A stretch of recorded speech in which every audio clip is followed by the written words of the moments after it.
மாவட்ட அதனால 2 கோடி வட்டி நேரத்தில் நாங்களாம் உழைச்சியா பண்ணலையா எப்படி அவசியம்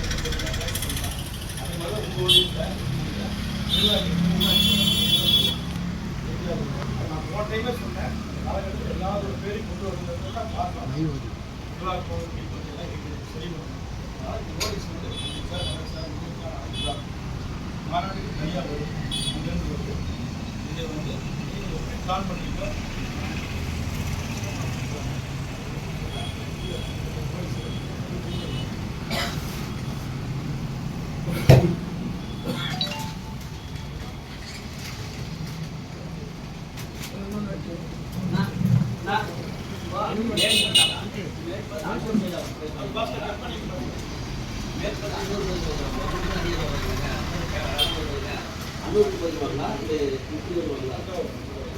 ஊழியர் போடணும்